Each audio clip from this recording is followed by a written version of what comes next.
Hello, good evening dear English learners and welcome back to my YouTube channel English for success. आपका बहुत बहुत स्वागत है and in this session we are going to discuss another story, of course moral story, that is a busy little ant.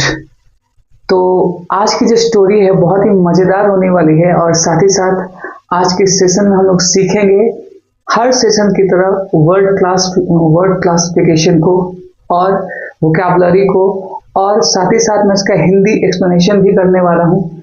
So my purpose is very usual. मेरा उद्देश्य बहुत ही साधारण सा है कि आपको इस कहानी को समझाना, साथ ही साथ इसके हर एक सेंटेंस को एक्सप्लेन करना, वर्ड्स को क्लासिफाई करना, ताकि आपकी जो समझ है ग्रामर के क्षेत्र में थोड़ा और ग्रो करे, इन्हांस करे, आपकी समझ थोड़ी बढ़े। साथ ही साथ आप ग्रामर के कॉन्सेप्ट को तो समझेंगे ही, ये भी समझेंगे कि किस वर्ड का प्लेसमेंट कहाँ हो रहा है और जनरली एग्जाम्स में किस तरीके से क्वेश्चंस रखे जाते हैं और कहाँ पे किस किस तरीके से एरर दिया जाता है। ओके, और मेरा पर्पस ये भी है कि आप इसको समझें, बोलें और लिखें भी, ताकि आपको समझने और बोलने में सहायता मिले। ठीक है, तो जब भी मैं सेशन स्टार्ट करता हूँ आप अपने पास एक पेन और एक नोट कॉपी रखें, ताकि वो जो चीज़ें मैं एक्सप्लेन कर रहा हूँ, ग्रामेटिकल कॉन्सेप्ट्स को या वोकैबुलरी को, आप उसको नोट डाउन कर सकें। Okay, so let's get started. Today's story is a busy little ant. आज की जो कहानी है वो क्या है? A busy little ant. A determiner है, बिजी एडजेक्टिव है, लिटिल फिर से डिटर्मिनर है, एंट यहाँ पे क्या है? नाउन है। एक व्यस्त छोटी सी चींटी। ओके, ये कहानी का शीर्षक है। Once upon a time in a forest. जाहिर सी बात है ये लाइन हम लोग बहुत बार देख चुके हैं, once upon a time in the forest. ये पूरी की पूरी लाइन जो है क्या है? ये एक एडवर्बियल है, वंस अपॉन अ टाइम। इसका यूज जो है वंस अपॉन अ टाइम और वंस और लॉन्ग टाइम अगो, इस तरीके के जो फ्रेजेस होते हैं, जो एडवर्बियल होते हैं, एडवर्ब की तरह काम करते हैं। इसका काम क्या होता है? टाइम को बताना, रिप्रेजेंट करना। ठीक है, तो आप इसको समझेंगे वंस अपॉन अ टाइम, यहां तक once upon a time in a forest. एक समय की बात है, एक समय एक जंगल में, there lived a little busy ant named Andy. यानी कि एक चींटी रहती थी जिसका नाम था एंडी। अब इसकी वर्ड क्लासिफिकेशन को समझते हैं। देयर क्या है? यहाँ पे एक इंडक्ट्री है जिसको हम लोग इन्वर्जन भी कहते हैं। इन्वर्जन का मतलब होता है उल्टा, यानी कि इस सेंटेंस में बाद में सब्जेक्ट है और उसके पहले क्या है? वर्ब है। ठीक है, देयर वाज अ किंग, तो अ किंग यहाँ पे क्या है? सब्जेक्ट और वाज इसके बाद में है। हालांकि देयर का यहाँ पे इसका कोई मीनिंग नहीं है, एज ए एडवर्ब यूज हो रहा है। सब्जेक्ट में एज ए एडवर्ब यूज हो रहा है, यहाँ पे इसका कोई मीनिंग नहीं है। बस ये क्या है? डमी सब्जेक्ट के रूप में समझो कि बस एक सब्जेक्ट का स्थान ले रहा है। ठीक है, lived a little busy ant named Andy, यानी कि लिव्ड का मतलब ये V2 है, पास्ट इंडेफिनिट, यानी पास्ट की कहानी है। कहानियां अक्सर पास्ट में होती है और पिछले सेशन में मैंने एक्सप्लेन किया था, और इस सेशन में भी जहां पे कॉन्वर्सेशन होगा, यानी कि दो व्यक्ति में बात अगर होती है, तब वहां पे प्रेजेंट के सेंटेंसेस को यानी टेंसेस को रखा जाता है, जो हम आगे डिस्कस करेंगे कहानी में। अ लिटिल बिजी एंट, और यहाँ पे डिटर्मिनर है, लिटिल यहाँ पे क्या है? एडजेक्टिव मान के चलते हैं इसको। बिजी है ना, बिजी भी क्या है? Little busy. ठीक, ये दोनों ही क्या है? लिटिल छोटी सी जो, और बिजी ये भी एडजेक्टिव है, कंपाउंड एडजेक्टिव कह सकते हैं इसको। एंड यहाँ पे क्या है? नाउन है। ठीक, नेम्ड, अब यहाँ पे डायरेक्ट देखिए क्या दे दिया गया है? नेम्ड। अब यहाँ पे हुज नेम होना चाहिए, हुज नेम वाज, यानी कि इसका मतलब है जिसका नाम एंडी था। तो यहाँ पे नेम डायरेक्ट दे दिया गया, हुज को क्या है यहाँ पे से ये हटा दिया गया है। एक रिलेटिव प्रोनाउन होना चाहिए था यहाँ पे, हुज नेम वाज एंडी, तो उसको हटा कर क्या कर दिया गया है, डायरेक्ट नेम कर दिया गया है। ग्रामर कॉन्सेप्ट्स में यानी कि स्टोरीज में इस तरीके से नाम रखा जाता है, मतलब इस तरह के सेंटेंसेस यूज किए जाते हैं, राइट। नेम्ड एंडी, जिसका नाम क्या था, एंडी था। एंडी यहाँ पे नाम है, नेम को यहाँ पे एक V3 मान के चलते हैं वर्ब की तरफ। ही यहाँ पे क्या, फुल स्टॉप यहाँ पे स्टार्ट है, फिर से एक सब्जेक्ट है, प्रोनाउन। आगे का सेंटेंस पढ़ लेते हैं। ही was always doing something, running here and there and never taking any breaks। तो इसका मतलब समझते हैं। He was always doing something, वो अक्सर कुछ ना कुछ करता रहता था, यानी कि उस एंडी की बात की जा रही, छोटी सी चींटी के बारे में, कि अक्सर वो कुछ ना कुछ करता रहता था। बिजी इन समथिंग, ठीक है, ऑलवेज डूइंग समथिंग, कुछ ना कुछ करता ही रहता था वो। क्या वो करता था, इसको आगे एक्सप्लेन किया गया है। रनिंग हियर एंड देयर, यहां वहां भागता रहता था, है ना, यहां वहां भागता रहता था। And never taking any breaks, और कभी भी कोई ब्रेक नहीं लेता था। ब्रेक यहाँ पे क्या है, यहाँ पे नाउन है, तो ब्रेक्स का मतलब यहाँ पे क्या है, ब्रेक्स यहाँ पे क्या है, इंटरवल और स्पेस, यानी कि कभी वो इंटरवल नहीं लेता था, कभी भी शांत नहीं बैठता था, वो अक्सर काम करता रहता था। चलिए अब वर्ड क्लासिफिकेशन को देख लेते हैं। ही सब्जेक्ट है यानी प्रोनाउन है, वॉज उसका हेल्पिंग वर्ब है, यहाँ पे देख लीजिए। ऑलवेज यहाँ पे एडवर्ब है, टाइम को रिप्रेजेंट कर रहा है। डूइंग V4 है, यानी कि ये पास्ट कंटिन्यूअस का टेंस है, ठीक है।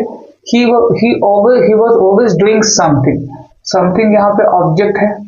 अब यहाँ पे running here and there, running जो है यहाँ पे एडजेक्टिव है, यहाँ पे हेयर एंड देयर ये एडवर्ब है। हेयर एंड देयर यहाँ वहाँ, ये प्लेस को रिप्रेजेंट कर रहा है। एंड यहाँ पे क्या है, कंजंक्शन है, ठीक है। देयर यहाँ फिर से क्या है, एक एडवर्ब है, यहाँ वहाँ भागता रहता था।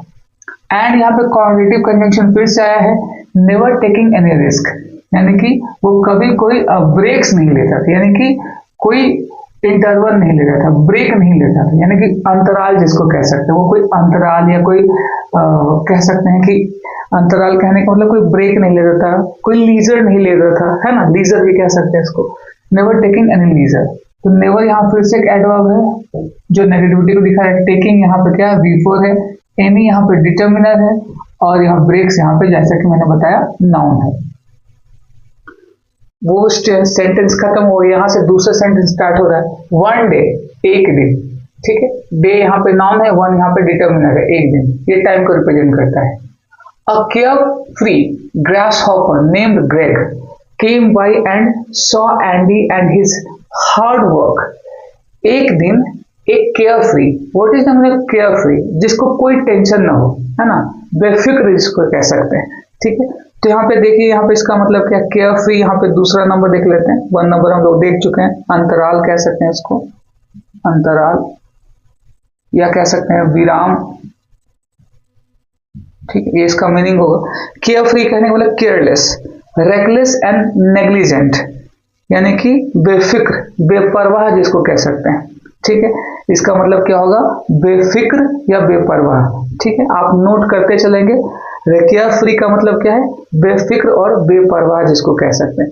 तो यानी कि ग्रास हॉपर जो केयरफ्री है, बेपरवाह, बेफिक्र, नेम्ड ग्रेग, जिसका नाम क्या था, ग्रेग। फिर से वही सेंटेंस यहाँ पे आया है सेम टाइप का, नेम्ड एंडी, नेम्ड ग्रेग। तो अक्सर आप बोल सकते हैं,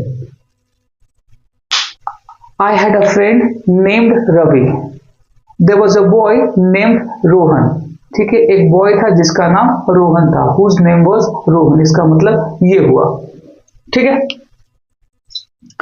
Greg came by,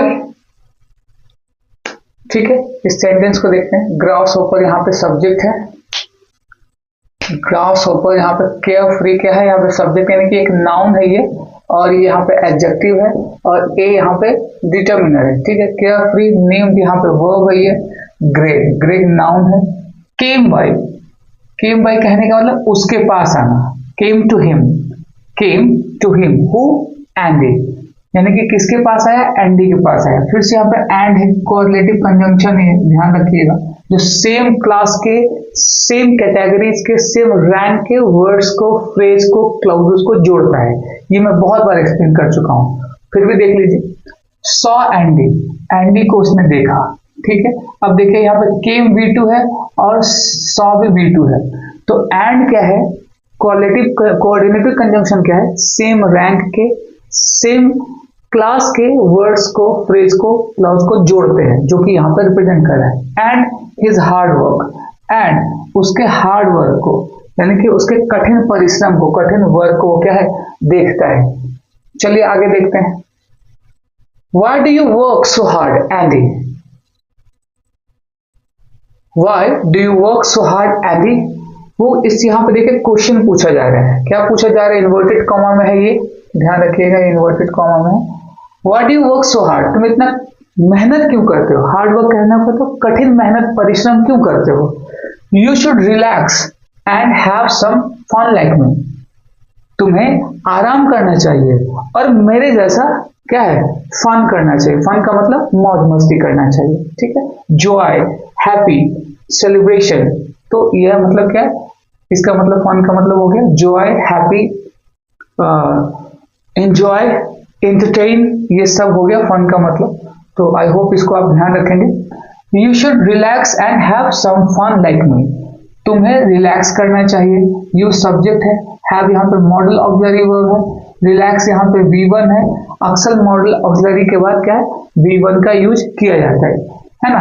and have some fun, have some fun मतलब एंजॉय योरसेल्फ, हैव सम, सब यहाँ पे डिटर्मिनर है, फन यहाँ पे नाउन है, लाइक यहाँ पे क्या है, ये कह सकते हैं कंपैरिजन में के रूप में आ रहा है। मी यहाँ पे क्या है, ऑब्जेक्ट है, ठीक है, लाइक मी, मेरे जैसा। तो यहाँ पे इसको एक एज एडजेक्टिव मान के चल सकते हैं, लाइक मी, मेरे जैसा। अच्छा ये वाला सेंटेंस देख लीजिए। वाई यहाँ पे क्या है, इंटरोगेटिव प्रोनाउन है, ध्यान रखिएगा। Do helping verb, you subject, work main verb, so hard, hard adjective है, और सो यहाँ पे क्या है, एडवर्ब है, जो कि हार्ड की फ्रीक्वेंसी को बता रहा है, डिग्री को, बहुत ज्यादा।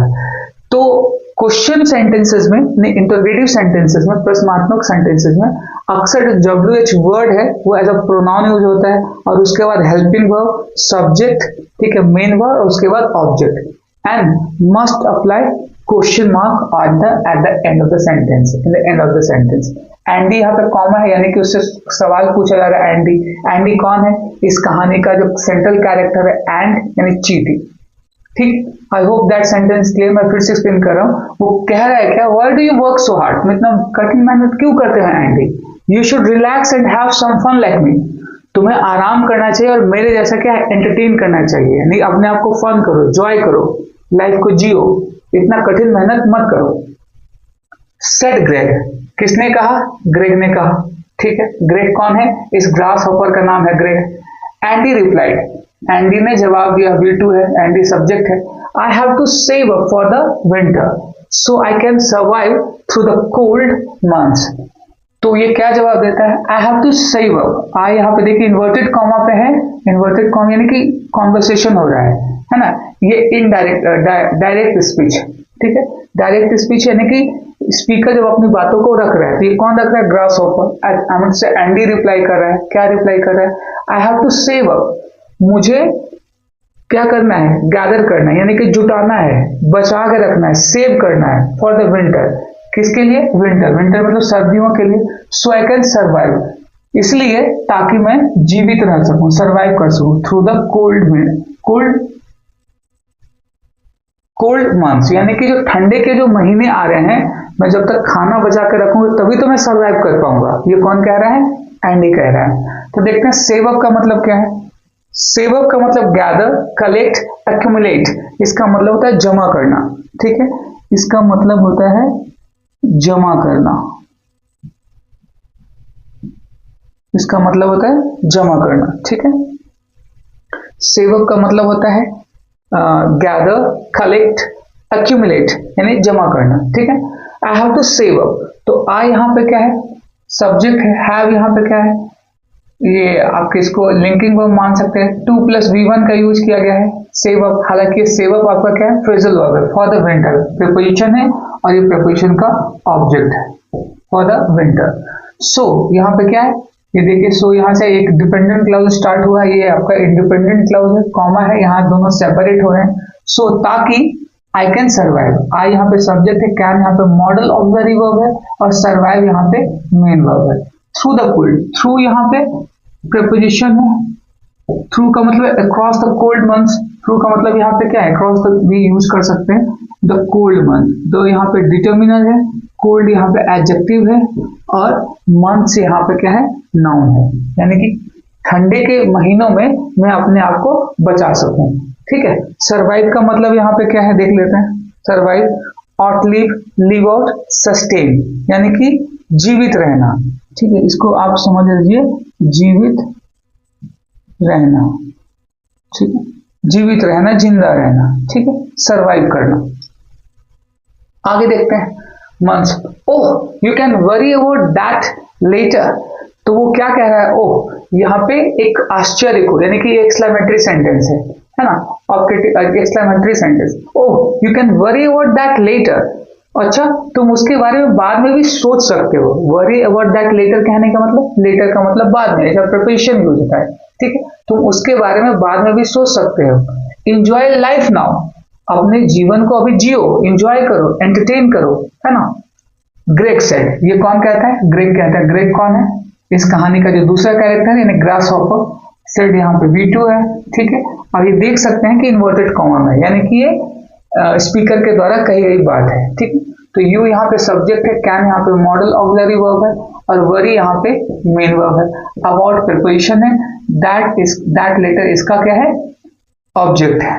ठीक है, दैट यहाँ पे डिटर्मिनर, ध्यान रखिएगा, दैट लेटर बाद में। ठीक है, enjoy life now, enjoy life now, now यहाँ पे एडवर्ब है, लाइफ यहाँ पे क्या है, नाउन है, इंजॉय यहाँ पे वर्ब है। इंजॉय लाइफ नाउ, अभी अभी क्या है, तुम अपने जीवन को जियो, ग्रेग से, ग्रेग कहता है। आगे देखते हैं, वरी। वरी का मतलब यहाँ पे क्या है, डिस्ट्रेस, चिंता, परेशानी, एंग्विश, डिसक्वाइटनेस। तो यहाँ पे वरी का मतलब आप कह सकते हैं चिंता, परेशानी, ये सारे यहाँ पे इसके मीनिंग है वरी का। ठीक है, आप इसको नोट करते चलेंगे। आगे देखते हैं, the season changed and winter arrived, यानी कि अब क्या है, मौसम बदल गया, चेंज हो गया, है ना। Season change and winter arrived, फिर से देखिए, एंड यहाँ पे दो क्लाउजेस को जोड़ा गया है।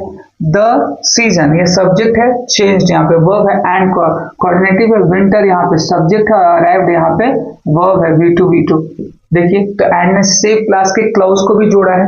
The season change, the season subject है, चेंज यहाँ पे मेन वर्ब है, एंड विंटर सब्जेक्ट है, और अराइव्ड यहाँ पे मेन वर्ब है, जो कि V2 में है। तो आप देख सकते हैं कि कंजंक्शन जो है, जो सेम क्लास के जो रैंक के जो क्लाउज हैं उसको जोड़ते हैं। यानी मैं फिर से एक्सप्लेन कर देता हूं, द सीजन चेंज, समय बदल गया और सर्दी का मौसम आ गया, अराइव्ड। Full stop. फिर से यहाँ दूसरा सेंटेंस स्टार्ट हो रहा है, Andy had plenty of food and a warm home, but poor Greg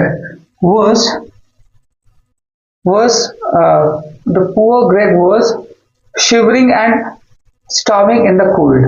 was मैंने दो बार लिख दिया है, मैं इसको यहां से हटा देता हूं। ठीक है, Andy had plenty of food, Andy subject, had यहाँ पे क्या है, लिंकिंग वर्ब है। प्लेंटी ऑफ फूड, प्लेंटी का मतलब लॉट्स ऑफ, मच, है ना। प्लेंटी का मतलब क्या है, ये मच, ये डिटर्मिनर है। प्लेंटी ऑफ यहाँ पे क्या है, ये डिटर्मिनर है। Plenty of, much, a lot of, food यहाँ पे क्या है, नाउन है, एंड यहाँ पे कोऑर्डिनेटिव कंजंक्शन है। अ वार्म होम, और डिटर्मिनर है, वार्म यहाँ पे एडजेक्टिव है। ठीक है, और होम यहाँ पे क्या है, नाउन है। तो आपको इसके सिलसिले को देखना है, यानी कि इसके सीक्वेंस को देखना है। एंडी के बाद सब्जेक्ट, हैड आया, प्लेंटी डिटर्मिनर आया, उसके बाद नाउन आया, फिर एंड आया, फिर से एक डिटर्मिनर आया, एडजेक्टिव, फिर नाउन आया। इस तरीके से क्या है, पूरा पैटर्न फॉलो होता है ग्रामर में, जो कि मैंने अपने प्रीवियस सेशंस में जब मैं ग्रामेटिकल कॉन्सेप्ट को एक्सप्लेन करा था, ग्रामर पॉइंट्स को, वहां मैंने बहुत अच्छे से एक्सप्लेन किया है। बट यहाँ पे कोऑर्डिनेटिव कंजंक्शन है।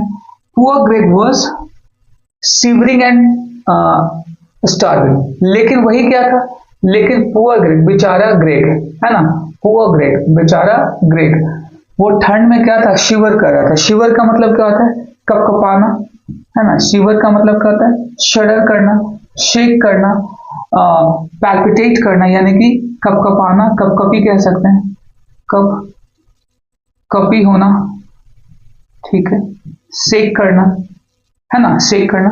तो ठंड से क्या था, शिवर कर रहा था, स्टार्विंग इन द कोल्ड, और उसको बहुत ज्यादा भूख भी लग रही थी। स्टार्व कहने का मतलब भूख लगना, यानी कि भूखा रहना। स्टार्विंग का मतलब फेमिश, क्लेम, हंगर, हंगर स्ट्राइक, ठीक है, यानी कि भूखे रहना। स्टार्व का मतलब क्या होता है, भूखे रहना।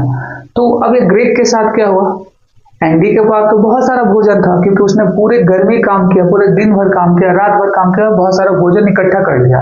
लेकिन वही दूसरी तरफ पुअर जो बेचारा ग्रेग था, वो ठंड में कपकपा रहा था, उसे भूख लग रही थी, है ना, ठंड में। इन यहाँ पे क्या है, प्रिपरेशन, और इसका ये ऑब्जेक्ट है, द डिटर्मिनर कोल्ड नाउन है, with nothing to it.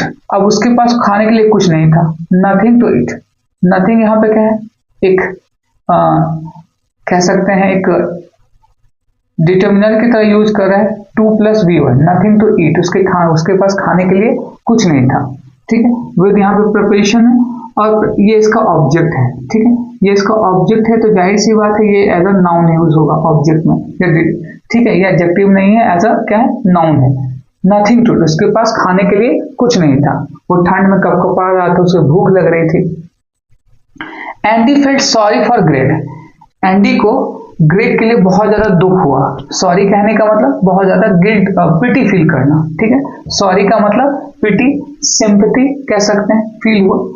Andy subject है, फेल्ट यहाँ V2 है, यानी मेन वर्ब। सॉरी क्या है यहाँ पे, एज अ एक क्या है, एडजेक्टिव यूज हो रहा है, ठीक है। फॉर यहाँ पे प्रिपरेशन है, ग्रेग यहाँ पे नाउन है। एंड फिर से coordinate conjunction, offer to share his food and shelter. उसको, एंडी को बहुत ज्यादा उसके लिए सॉरी फील हुआ, बहुत ज्यादा पिटी फील हुआ, ठीक है। एंडी कौन है, एंड, ठीक है, इस कहानी का central character. And offer to share, और उसके सामने वो प्रस्ताव रखता है। ऑफर्ड का मतलब यहाँ पे क्या है, ऑफर्ड, अच्छा, sharing, sharing, starving, shelter. Shelter का मतलब होता है रिजॉर्ट, कंसीलमेंट और रिकोर्स। इन सब का मतलब होता है रहना, या रिजॉर्ट कह सकते हैं, ठिकाना जिसको कह सकते हैं, इसको ठिकाना कह सकते हैं, यानी रहने की जगह, ठिकाना, रहने की जगह, रहने की जगह, ठीक है, ठिकाना जिसको कह सकते हैं। ऑफर टू शेयर, और उसने प्रस्ताव रखा शेयर करने के लिए, यानी बांटने के लिए, क्या, हिज फूड, अपना भोजन और रहने की जगह। एंडी ने उसको दोनों शेयर किया, खाने के लिए भोजन और रहने के लिए जगह, ठीक है। किसको, ग्रेग को। ग्रेटफुल फॉर द काइंडनेस, अब यहाँ पे ग्रेटफुल फॉर द काइंडनेस, यानी कि ग्रेटफुल का मतलब क्या है, आभारी होना, यानी कि सदा उसके लिए कह सकते हैं थैंकफुल होना, ठीक है। तो देखते हैं यहाँ पे ऑफर्ड का मतलब क्या है, प्रेजेंट, प्रोड्यूस और प्रपोजल, ठीक है, प्रस्ताव जिसको कहते हैं, ठीक है, जिसको प्रस्ताव का है। ग्रेटफुल का मतलब था ओबलाइज्ड, थैंकफुल, बिहोल्ड, यानी धन्यवाद करना, ठीक है। ग्रेटफुल का मतलब धन्यवाद कहना, ठीक है। ग्रेटफुल फॉर द काइंडनेस, उसकी दयालुता के लिए उसके बहुत बहुत धन्यवाद था वो, उसने धन्यवाद दिया, या बहुत ज्यादा धन्यवाद था उसके लिए, थैंकफुल था वो, ठीक है। Greg learn his lesson and promise to be more responsible. Greg ने अपना सीख सीखा, यानी उसको सीख मिली, उसको एक सही पाठ मिला, और उसने प्रॉमिस किया टू बी मोर रिस्पॉन्सिबल, कि वो ज्यादा दायित्व, यानी कि बहुत ज्यादा निष्ठावान कह सकते हैं, कर्तव्य परायण बनेगा। रिस्पॉन्सिबल कहने का मतलब कर्तव्य को पूरा करने वाला, ठीक है। तो ये कहानी पूरी थी। इसके वर्ड क्लासिफिकेशन को देख लेते हैं। फॉर प्रिपरेशन है, द डिटर्मिनर काइंडनेस, यहाँ पे क्या है, एक नाउन है, ऑब्जेक्ट मान लेते हैं इसको, ठीक है, नाउन है ये नाउन है, ये ऑब्जेक्ट है इसका, ठीक है। इस प्रपोजिशन का the kindness, comma Greg, Greg यहाँ पे सब्जेक्ट है, लर्न V2 है, सीखा उसने, हिज लेसन, लेसन नाउन है, हिज डिटर्मिनर है, एंड कोऑर्डिनेटिव कंजंक्शन है, प्रॉमिस्ड, और उसने प्रॉमिस किया, ये V2 है, to be more responsible, responsible यहाँ पे क्या है, एडजेक्टिव है, मोर यहाँ पे क्या है, एडवर्ब है ना। बहुत ज्यादा रिस्पॉन्सिबल रहने के, to be more responsible. Be का सेंस करते हैं होने के सेंस में, यानी कि बहुत ज्यादा रिस्पॉन्सिबल होने के सेंस में। ओके, तो काइंडनेस का मतलब यहाँ पे क्या हो गया, मर्सी, माइल्डनेस, जेंटलनेस। प्रॉमिस्ड का मतलब यहाँ पे देख लीजिए ऑब्लिगेशन, परूल और पाउंड, PAWN, पाउंड। ठीक है, तो इन सबका आप एक सारे को नोट करते चलेंगे ताकि आप इसको आगे कभी भी जब ऐसे वर्ड्स आए तो ये आप उसको ध्यान रखें। Okay, so I hope you have enjoyed this session and story as well. तो इस कहानी का मोरल क्या है कि never depend on future, never pass और put off your work on tomorrow, जो कि हम लोग ने प्रीवियस सेशन में भी एक्सप्लेन किया था, है ना। हमेशा आज पे काम पे कीजिए, आज के कामों पे अडिग रहिए, अपने वर्क रोज कीजिए, कभी कल पे मत टालिए। Okay, so that is the moral of the story. I hope you enjoy that. Of course I need your support, affection and love, your gratitude. So please do subscribe my channel and hit the icon bell here and share my videos as much as possible. Okay, so that's all for the day. We'll meet again with another session with another moral based story. Till then, bye bye, good night.